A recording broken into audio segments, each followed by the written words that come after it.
My name is Jolie Lizana. I am in Slidell, Louisiana, and I have been diagnosed with PH since 2013. I went 6 years from doctor to doctor to doctor to doctor, trying to find out what was wrong with me, and they gave me every diagnosis under the sun. But even before I was bouncing from doctor to doctor as a child, I remember why can't I run that well? I don't get it. I don't have the breath. I always played sports. I was very active, but just for some reason, I didn't feel like I was breathing as well as everyone else was. In my late 20s, early 30s, I actually started running because I knew that I wanted to have a child one day, and I knew something was wrong. I finally got up to 4 miles a day. I was just so excited to have this be something that I shared with my child. What a wonderful moment to share. What a wonderful thing to give to a child. That would be something they would love. So I thought it was just such a great thing to do. And it saved my life. By the time my diagnosis came, I was really bad off. I think a few weeks before I had left the ER, and the doctor told me, I don't know what to tell you. Everything's fine. You sound fine. Everything's fine. And I'm just looking at her okay, I'm leaving this hospital because nobody's helping me. And I think I'm going to die. At the time, I had a 5-year-old son. I was working as a stenographer, so I would have to push patients sometimes or the machine, and I would have to stop mid hallway or mid whatever and pretend to be reading over their chart so that I could catch my breath. I didn't want anyone to know that I was about to pass out all the time. I would lose my job. Nobody was helping me anyway, try to find out what was wrong with me. I had an appointment to see my regular doctor. I was supposed to go to work afterwards. So I went to see him, and he's like, I don't know, Jolie, everything seems to be fine. All your blood work is incredible. You're in great health. I don't understand. And he's like, but you don't look nervous. You don't look anxious. I'm like, just let me walk up and down this hall. Take my vitals. Let me walk up and down the hall, and I'll let you know when I'm ready. And he's like, well, okay. So finally, somebody did it. It took me all of maybe 3 or 4 minutes. And I went back in. He's like, oh my gosh, are you okay? And I'm just shaking my head. Yeah, because I'm used to it. I'm trying to catch my breath. They took my pulse and everything. And they're like, okay, you need to go straight to the hospital right now, Jolie. Something's wrong with your heart. And there's been something wrong for a long time. All this happens. I end up going to get an EKG where they tell me, oh goodness, this says you have heart failure. This machine's messing up. Let me try it again. Oh goodness, it looks like you have heart failure. Hold on just a minute. And she comes back. Okay, the doctor signed off on this. You're fine. I told him that you look so healthy. There's nothing wrong. This machine's messing up. I'm laying there wanting to choke her, just not saying anything. I'm just get me out of here. And they did the echo. And next thing I know, some students and them are over there clamoring about my results. And like I said, I did sonography, but I did every part of the body except for the heart. That's a whole nother beast of its own. And I don't know what's going on over there, but I know it's not good. And I'm looking, I'm like, okay. And they're like, oh, you could go. So I leave, and I'm barely able to make it to the car. And this is on Friday. Come Sunday, I couldn't even sit up to breathe. I had to lay down. And my aunt's screaming at me, you're going to the hospital, Jolie. You're going. I'm like, take me to this particular hospital because they are good with hearts. Let's go there. By the time I got there to get the diagnosis,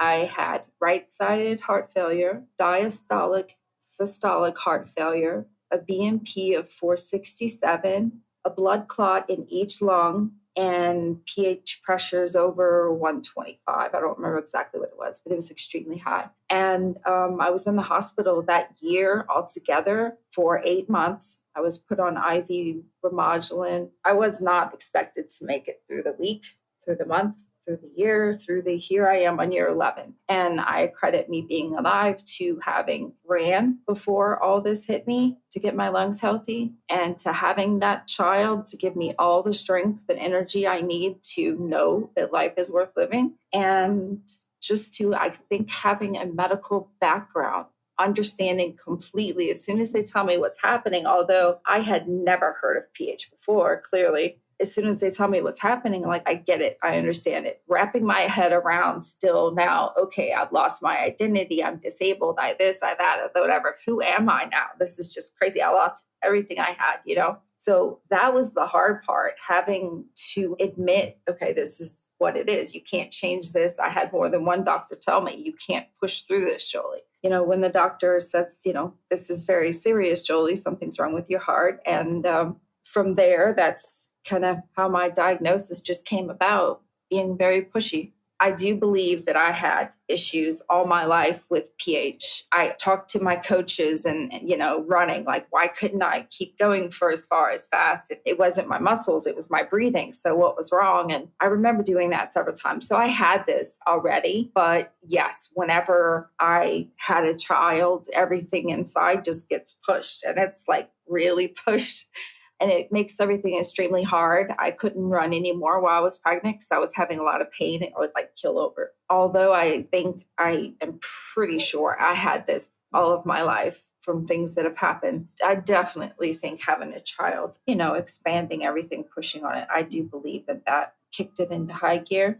Having the diagnosis after everything I went through, trying to figure out what was wrong, was absolutely not a relief at all. It was, other people said that, like, wasn't it a relief to know? No, absolutely not. Perhaps it was the way that I found out. I mean, I literally couldn't sit up to breathe. So I almost died. So it might have been a relief if the situation were different. But for me particularly, it was not a relief. It was like a mixture of being pissed off because I told these people countless times, I can't breathe, I can't walk, something's wrong with me. No one took me seriously. And so it was anger. And then there was also this resentment within myself, like, why didn't I push harder? But really, I don't know what more you can do if no one's really listening to you.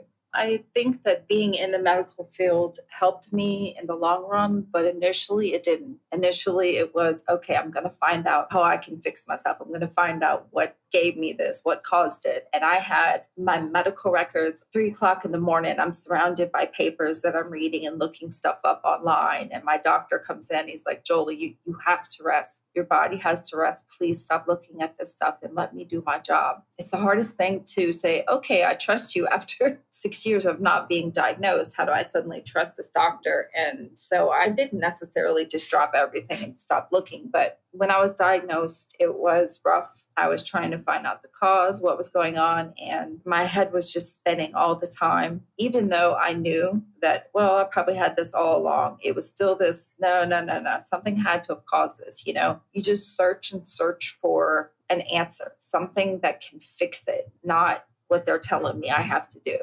There's got to be another way. There's got to, I can get through this. And so it was a lot of digging and a lot of just messiness, not sleeping well, staying up all night in the hospital. They're like, give me medicine to make me sleep because my anxiety was just so bad. It was rough. But as soon as I finally calmed down with all that, the medicine started helping. During the first year, it was just about making it through the day. There were many, many nights I didn't think I was going to wake up.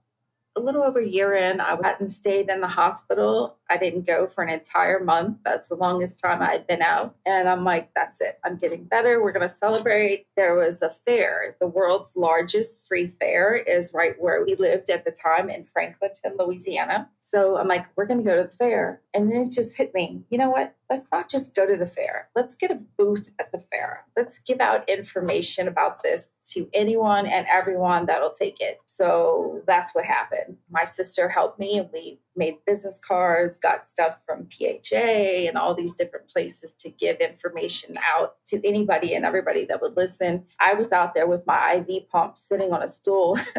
I couldn't stand much, but I was there stopping anybody that I could on the way through. It was really great. I started having some family give me things like a guitar to raffle off and various other things. And so we did an awareness event. I know some people in a band and some people that are DJs. So we had light and sound and all this stuff. And it was great. It was the first awareness event. I had to set up a website for that because we were selling t-shirts for the walk. And then it was like, well, I guess I'll do a Facebook page. And so then it just sort of grew into more. And this website I started doing like a blog on it, and I wrote anything I could think of that helped me. What helps you take a shower? What helps you go grocery shopping? What helps you do your laundry? Just anything. I was like writing down, and it was helping me and hopefully helping others. I don't know if they even knew about it. I was doing it. I figured if it helps one person, then it's all worth it. So it started out like that. And suddenly, I don't know how, but I was approached by a couple of people to do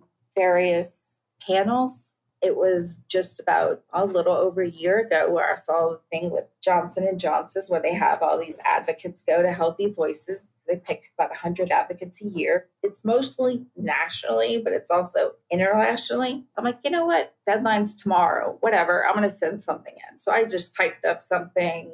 This is who I am and whatever. I didn't think for a second that I'd get chosen, but I did. And I'm like, whoa, wait. And I'm looking at all of these people that are going to be there. And I'm like, these guys are like real advocates. I'm just some person. Well, it took me going there to realize that, hello, you've been advocating for 10 years, Jolie. It's like I didn't even sink in what all I was doing. I was making T-shirts, just all these various things, but I never considered myself to be an advocate. So after going there and learning how to be a better advocate, which I definitely think is an ongoing process, but learning how to be a better advocate really just kind of sparked a whole new thing. So now I'm like, yeah, I'm all in. As an advocate, it's important not to only help others, but it's also nice to have a way to get out, express yourself with everything that's going on to people that understand, that can relate and possibly really need to hear it. So the website that I have is breathtakingawareness.com. On there, there's information for people newly diagnosed and beyond that. There's more information to go to. Whenever I was first diagnosed, it was completely overwhelming. All these websites had so much information. I sort of stagger it out a bit. And I also have a blog there and new information that pops out about medications, that sort of thing. And Facebook page, it is also Breathtaking Awareness, and it has my name, Jolie Lizana, attached to that. And the Instagram I have up, that is the same as well, Breathtaking Awareness. Having PH for a lot of people means finding a new identity. You lose some of your old identity, which is very difficult to deal with. So what do you do? Where do you go from there? I had to find things that I can do, things that maybe I would enjoy. And I've done various art things, resin, paint, acrylics, never oils. Everything is pretty safe. I've redone furniture at some points, make jewelry. I have a ton of things that I do and I stay learning. Just anything to do with art. My favorite is painting. I spend a good bit of time painting. It's almost like my meditation. It sort of takes me out away from everything else. And it is an extremely powerful outlet. Whereas years ago, I used to run, and that was my outlet. To find a new outlet, it took me a really long time, but it's extremely important. Being an advocate has given me opportunities to do a lot of things. And I was in EMS. I did that basically to get into school for sonography. It was like just a bonus, I hoped, to get into school. But having that background, the medical background, I was invited to a roundtable event at the EMS Expo in New Orleans. I sat with paramedics, lawmakers, PH nurses. It was quite incredible. We wrote the first ever pulmonary arterial hypertension protocols for EMS. And it's just past Senate right now, and it's going to Congress. It went through House, through Senate. They're going to teach EMS protocols for all these rare diseases so that they can give patients the medication that they have on them. They can't do that right now. You have to wait until you get to the hospital so they can, assist with patients' medication and just various things for PHers. And so I'm really, really excited to have that all come out. It's supposed to be 2.1 million every year. Extended education for EMS. I'm very excited about that. When you're first diagnosed with PH, it's a lot. You really don't know what to expect. Just sticking in there and doing what you can to find the new you and being just adamant about not giving up on yourself and not giving up on having a life. It may not be the life I chose for. My trajectory, as I always say, just went straight off the cliff, but it doesn't mean that I have to just stay there. I can decide what I do with my life. And starting advocacy is something that fulfills me in so many ways. And it's definitely something I'm going to keep doing. I was completely overwhelmed, but now I am quite knowledgeable and just see myself sharing as much as I can with whomever I can. What gives me a lot of strength right now and hope for the future is knowing that I'm going to be helping people. It's not that I might, it's that I'm going to be a force and do all I can to help others. And in many ways, actually, is far as advocacy goes. I'm about to start advocating for a few more things because as advocates, we learn to be vulnerable, and I have a lot to share. So I'm just really looking forward to it. And I couldn't imagine finding someone whenever I was first diagnosed that could just pull me through this and say, this is what happened and this is the story and you're going to be okay. Because there's definitely hope. My name is Jolie Lizana, and I am aware that I'm rare.